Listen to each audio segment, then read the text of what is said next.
pasta sauce, like I use Alfredo sauce and use it as a glue to glue it all together.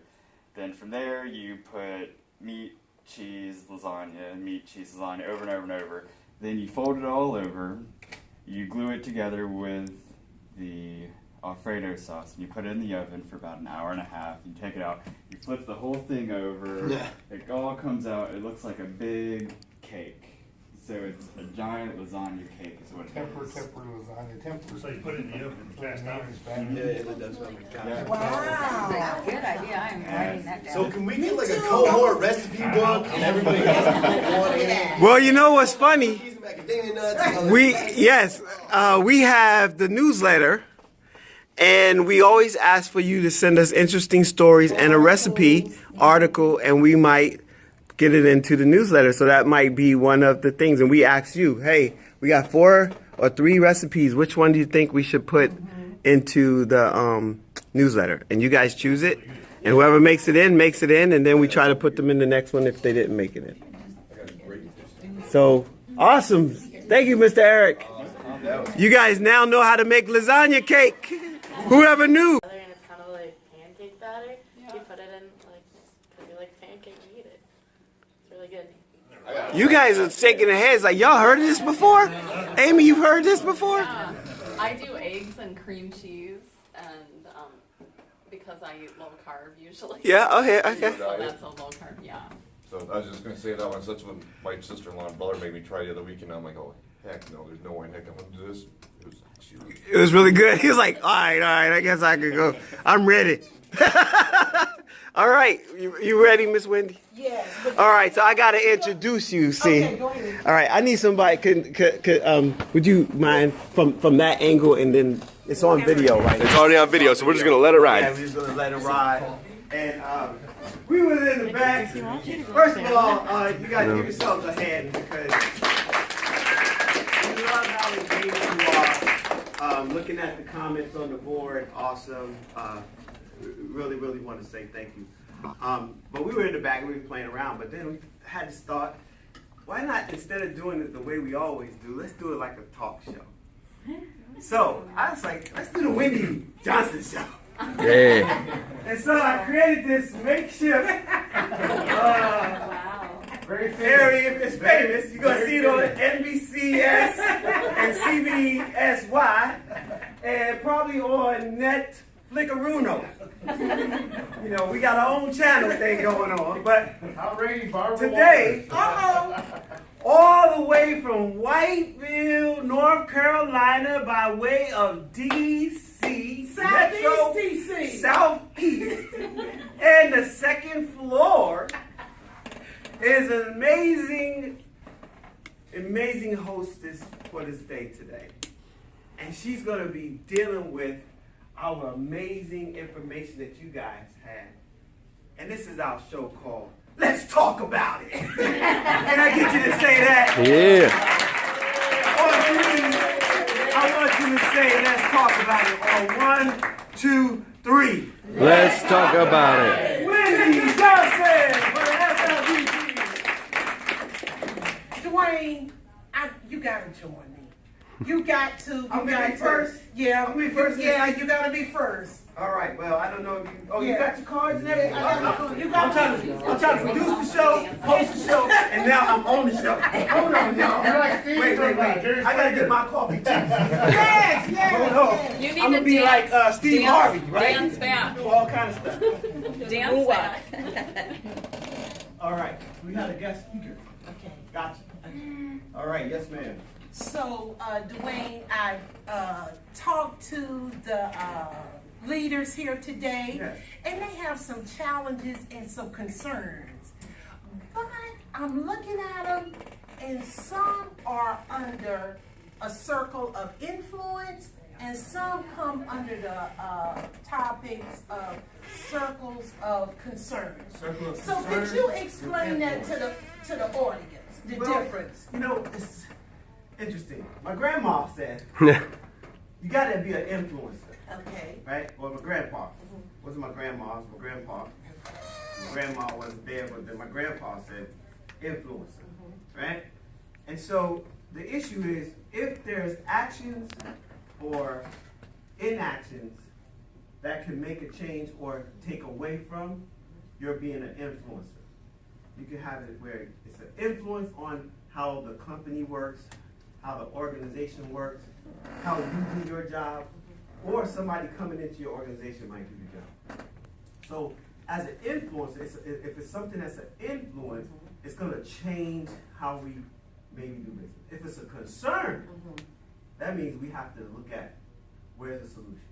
Well, there were several concerns about or challenges with trust. Trust in supervisors, trust in co-workers. So is that under the circle of influence or is that under the circle of concern? In my opinion, it's both. Okay, Let me give you an example. I may have a situation where I don't trust my supervisor. Why? Because they've done something to earn that. I'm one of those that believe you trust until somebody breaks the trust. okay. When they break trust, it's a concern. However, because of the fact they break trust, it can now become an area of influence. Because now it can have an empowerment conversation with that person and say, you know what, here's what was happening prior to that moment, and then here's what happened afterwards. And in order for me to work more effectively with you, I really believe that this is where we need to figure out how we're going to move forward. And one of the things I want to share with the audience is you got to be transparent with people when they do something that breaks your trust. Because a lot of people will allow trust to be broken, but they never hold the other person accountable to it. They just kind of continue on without really identifying what the problem is. And then it just festers and it could turn into a major concern. But in order for it to be something of influence, now you can go and say, hey, how can we work on this bridge? And I do believe you can build trust back. It might take a while, it might take a whole lot of time and effort, but you can build that bridge back. So I think it's both. So how many people agree with Dwayne? If you agree in the audience, give a little clap because they got really hands. We got a little hand. We got a couple hands in the audience. Good. You know, I know that you said that you had an expert out in the audience too. Are you going to ask me one more question? Yes, I'm gonna ask you one more Okay. question. So what about, can you give us some tips on communicating with your supervisor and co-workers when things like personal growth? Oh, am I improving their personal growth or I need personal growth? You need personal growth, so how would you communicate with your supervisor or co-workers? Okay. Well, I'm going to put that in the same way in which I would use it for an interview. We use what's called the share model for an interview, right? So what I'm going to do, I'm going to say, okay, I want to communicate to this person about what I'm trying to do for my own personal development. So I'm going to first start off with the situation. Hey, you know what? I really want to do better in writing emails and writing letters and improve my writing skills. So therefore, I noticed that there is an opportunity for that in SharePoint, and there's also a class coming up. In order for my personal development to grow and for me to be better for the organization, I think I need to go take this class. I've already put it on my IDP, my individual development plan, and I'm just having this conversation with you. So I really appreciate you giving me the time.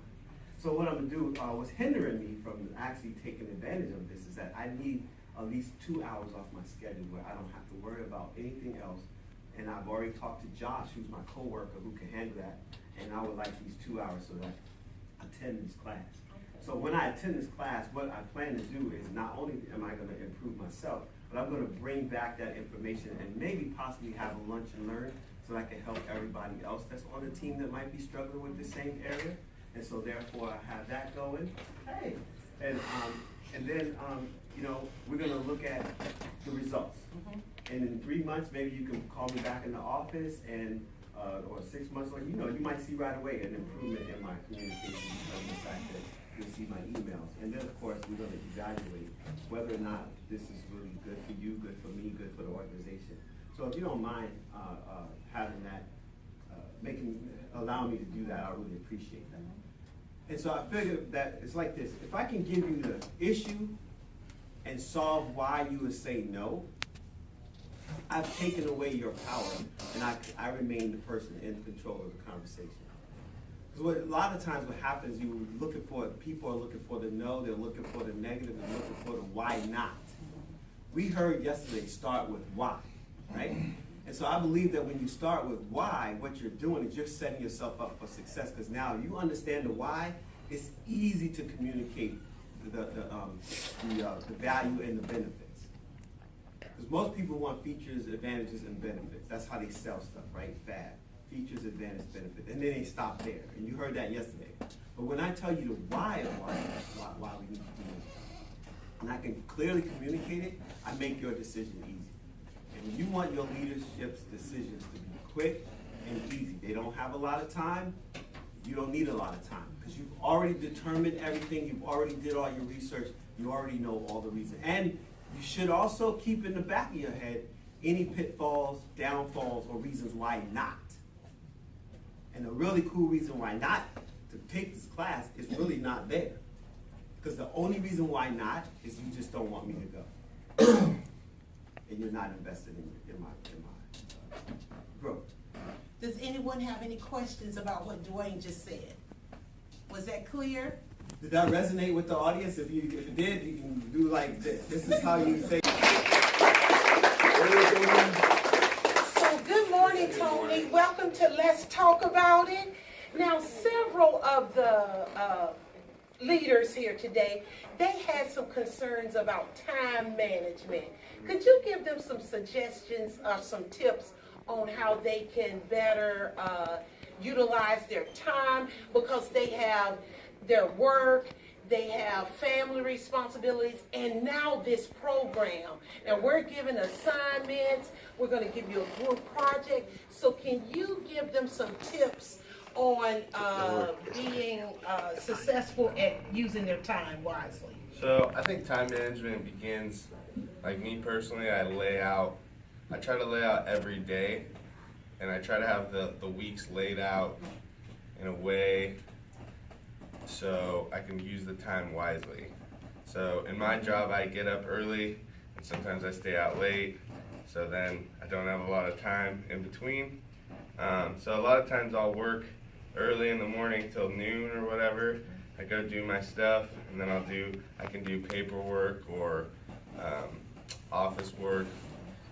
For me, I can do it wherever. I can do it at my house, my car, a sidewalk, it doesn't really matter. So I try to make, it's easy to make dinner and sit down and do office work for me in the evenings. And I do all my field work in the morning. So my advice would be, if you can get a book and make a schedule, like if you start at 6 a.m. or 8 a.m., and you, just like we're doing, with our time clock or chart, write out your day and how it should be, and try to stick to your schedule. Good. That was great.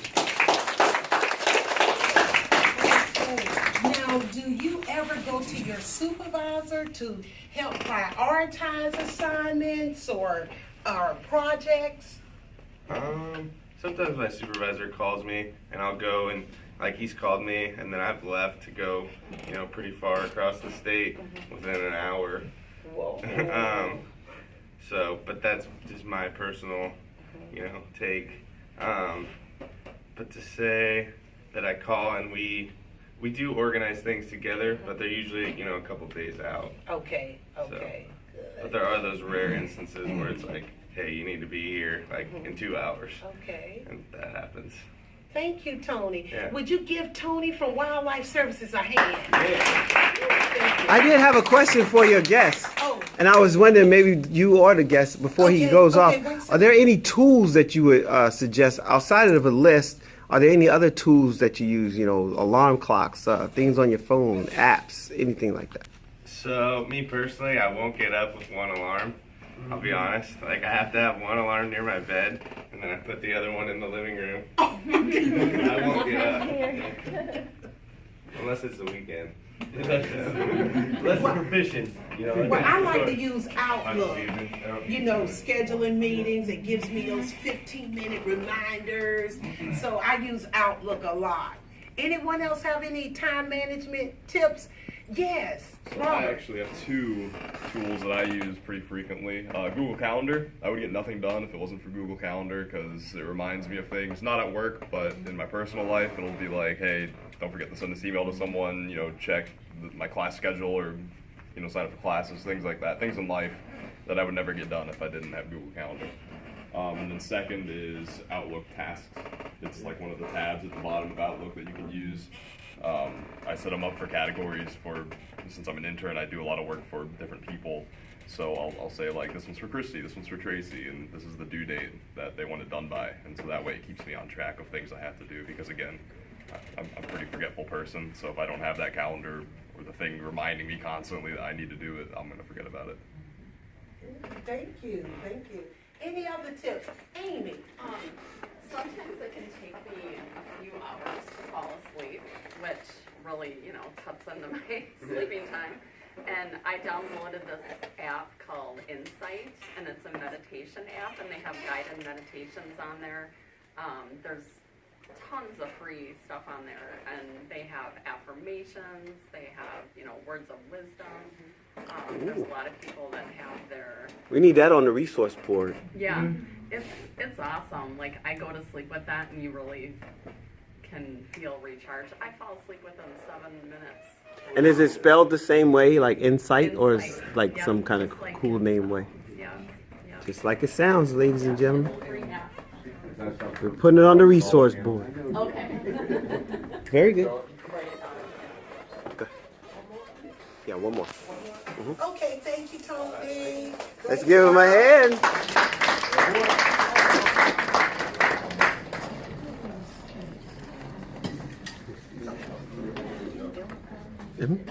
Emma, could you join me? Our next guest is Emma. All the way from the back of the room. From what, Texas? Deep South Texas. Okay. Now, the reason I called you up, Emma, because you mentioned earlier that you're training 3 people. Yes. You are already a leader. So my question to you is, how do you do it? I have I don't like the computer, so I have like an actual calendar. So on Mondays I'll train one person, and then during the week if somebody's missing I'll keep in that second person, and then that third person, he's more kind of what he was saying. I know their learning habits, so the third person I don't really gotta spend so much time on him. I just tell him, I want you to review this package and understand it, and then tell me about it.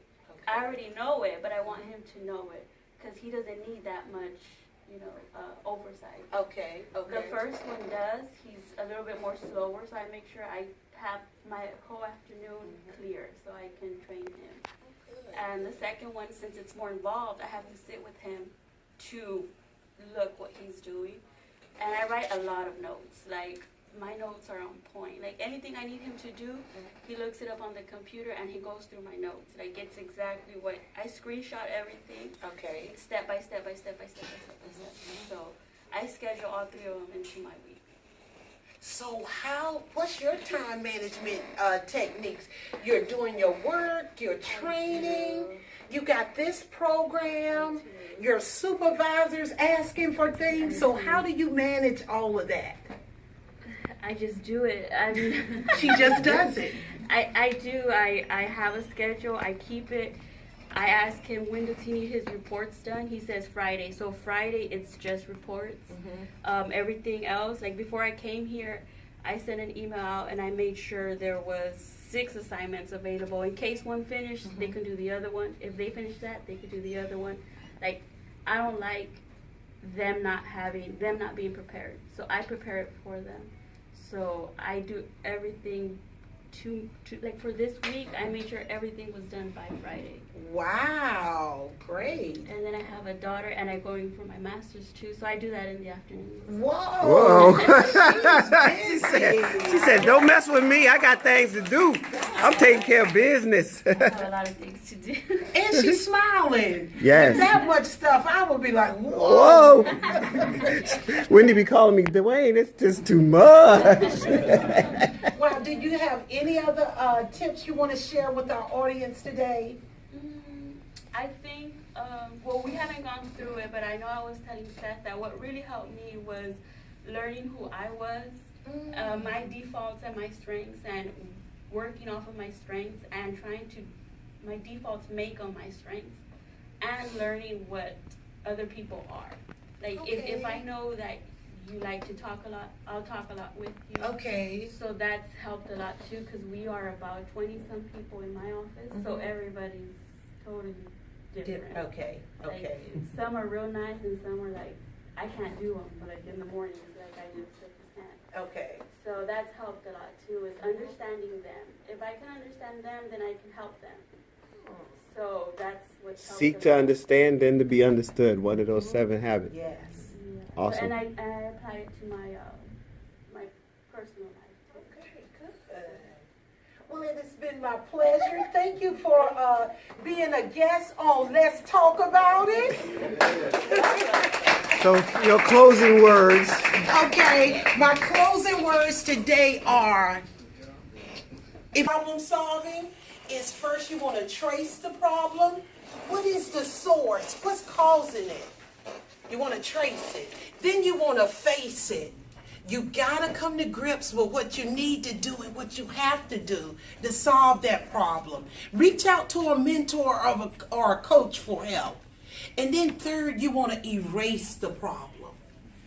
Get rid of that bad habit, and then you want to replace it. Replace it with something, a positive habit or a positive technique. And those are my 4 tips for problem solving. Bye. All right. And I would like to tell you today how I have lived it. When I started this journey, I was an OA in a sweatsuit. I knew that I had more talent than just taking files out of a filing cabinet. But I always came to work in that sweatsuit. I got here and I realized that each and every one of you had something in your trunk to help me dress better.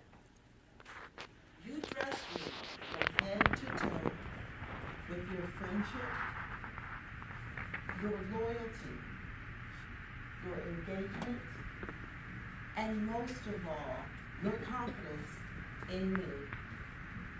When I leave this program, I'm going to be dressed the best.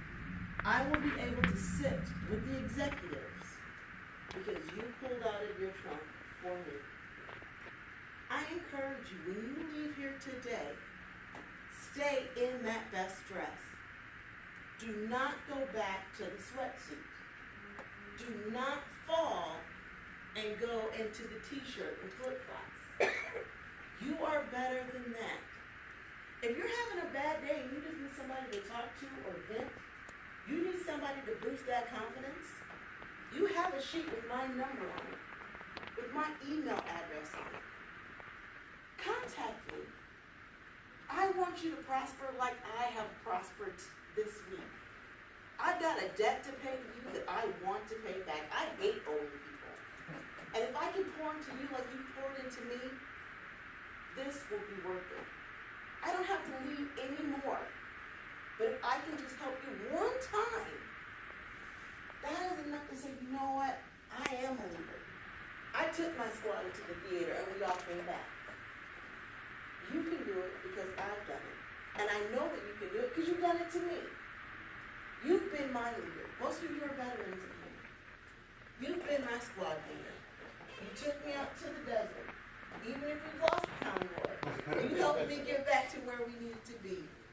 I am that executive. And one day, there's going to be somebody in this class. It's not going to be Mr. Shea that's talking to them. It's going to be me. Because why? I'm dressed like an executive. Go ahead.